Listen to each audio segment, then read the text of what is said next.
दोस्तों, जैसा कि हम जानते हैं कि इस दुनिया में 2 ही वर्ग हैं, एक पुरुष और एक महिला।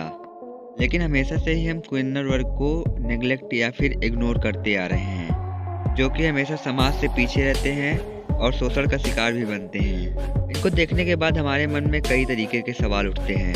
इनका लिंग क्या होता है? इनका जन्म कैसे होता है? तो आइए इस वीडियो में जानते हैं इस वर्ग के बारे में बहुत कुछ, जो कि आप जानना चाहते थे।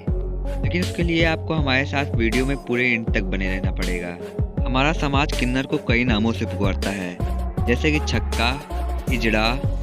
वैसे तो किन्नरों के बारे में जानना सब कोई चाहता है, जैसे कि किन्नर क्या है, उसके अंदर की बनावट कैसे है, या फिर वे संभोग कैसे करते हैं।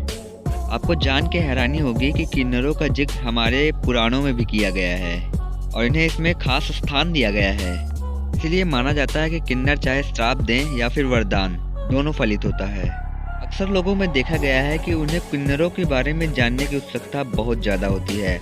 मेडिकल साइंस की माने तो अगर कोई महिला गर्भवती होती है तो उसके शिशु का अंग 3 महीने के बाद बनना शुरू होता है, और इस दौरान अगर महिला किसी बीमारी से ग्रस्त हो जाती है या फिर दवाइयों का सेवन बहुत ज़्यादा करती है तो उसके कारण हार्मोन डिसबैलेंस हो जाता है, जिसके कारण शिशु में स्त्री और पुरुष दोनों के लिंग उत्पन्न हो जाते हैं और दोनों अच्छी तरह से डेवलप नहीं हो पाते हैं। या फिर कभी कभी ऐसा भी हो सकता है कि दुर्घटना की वजह से भी हार्मोन डिसबैलेंस हो जाए, इसके कारण किन्नर जैसे लोगों का जन्म होता है।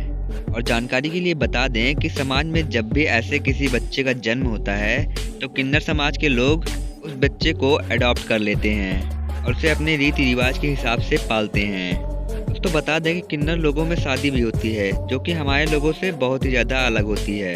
ये लोग अपने आराध्य देव आरावत से शादी करते हैं, जो कि सिर्फ एक दिन के लिए होती है, और अगले ही दिन ये अपने आराध्य देव की मूर्ति पूरे मोहल्ले में घुमाते हैं। उसके बाद ये अपने आराध्य देव की मूर्ति नष्ट कर देते हैं, क्योंकि पुराणों की माने तो महाभारत के दौरान अर्जुन के पुत्र अरावत की हत्या कर दी गई थी। अरावत पूरे किन्नर समाज का पति माना जाता है, और उसकी मूर्ति नष्ट करने के बाद सारे किन्नर सफ़ेद साड़ी पहनते हैं और अपने आप को विधवा मानते हैं। किन्नर अपने विधवा होने का मातम भी मनाते हैं। ये अपने मंगलसूत्र को काट कर अपने चूड़ियों को फोड़ देते हैं। ये इनके लिए बहुत बड़ा पर्व होता है और इनका पूरा समाज इस पर्व को हर साल मनाता है। इसका मतलब ये हर साल शादी करते हैं और उसके अगले ही दिन ये विधवा हो जाते हैं। तो दोस्तों, किन्नरों की मृत्यु के बारे में बात करें तो आम आदमी को कोई भी जानकारी नहीं होती, और ना ही कोई आम आदमी किन्नरों की शव यात्रा को देख पाता है, क्योंकि ये बहुत रहस्य की बात है। और जब किसी किन्नर की मृत्यु होती है तो उसके शव यात्रा को रात में प्रारंभ किया जाता है।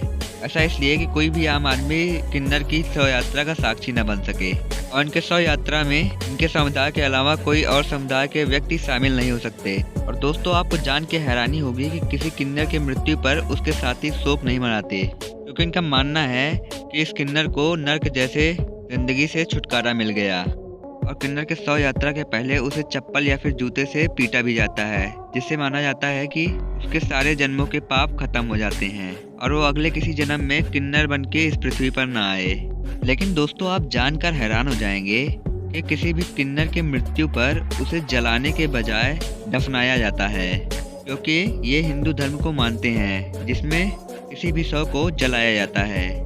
दोस्तों, वैसे तो किन्नर आपके हर खुशी में अपना मुस्कुराता हुआ चेहरा लेकर शामिल होते हैं, लेकिन किन्नर अपने पूरे जीवन में यही दुआ मांगता है कि भगवान उसे कभी भी किन्नर का जन्म ना दें। इस दुनिया में केवल किन्नर वर्ग ही ऐसा है जिसके श्राप और वरदान दोनों ही फलित होते हैं। किसी परिवार में बच्चे का जन्म हो तो किन्नर समुदाय के लोग जरूर पहुंच जाते हैं। वही माना जाता है कि किन्नरों का निरादर आपको उनके श्राप का भागीदार बना देता है, और उनका आदर करने पर आप रंग से राजा भी बन सकते हैं। वहीं दोस्तों, अगर हम किन्नरों की संख्या के बारे में बात करें तो भारत देश में हर साल 40 से 50 हज़ार किन्नरों की वृद्धि हर साल होती है। हमारे समाज में 90% तो किन्नर ऐसे हैं जो कि वो किन्नर सच में नहीं बल्कि उन्हें बनाया जाता है। दरअसल किन्नर समाज की नज़र कुछ ऐसे लड़कों पर होती है जिनका बात करने का तरीका और चाल ढाल लड़कियों की तरह होता है, और ऐसा लड़का मिलने पर किन्नर समाज के लोग सबसे पहले उसे बहला फुसला के इस बात के लिए राजी कराते हैं कि वो समाज से बिल्कुल अलग है। उसके बाद इन लड़कों के लिंग को काट कर अलग कर दिया जाता है, जिसके वजह से वो पुरुष न लग सकें। इसके बाद उन्हें कुछ दवाइयाँ भी दी जाती है, जिसके कारण उनका सीना विकसित हो जाता है। इस तरह ऐसे लड़के किन्नर समाज के लोगों में शामिल हो जाते हैं। दोस्तों, आपको क्या लगता है कि हमें किन्नर बिरादरी के लोगों को आदर करना चाहिए या फिर नहीं? आप अपनी राय कमेंट में यस या फिर नो लिख सकते हैं। तो आशा करता हूँ आपको ये वीडियो पसंद आई होगी, और पसंद आई हो तो इस वीडियो को लाइक ज़रूर कीजिएगा। और अगर आपको इनके बारे में और जानकारी चाहिए तो आप कमेंट में पार्ट 2 भी ज़रूर लिखिएगा। तो मिलते हैं किसी नेक्स्ट वीडियो में, तब तक के लिए धन्यवाद।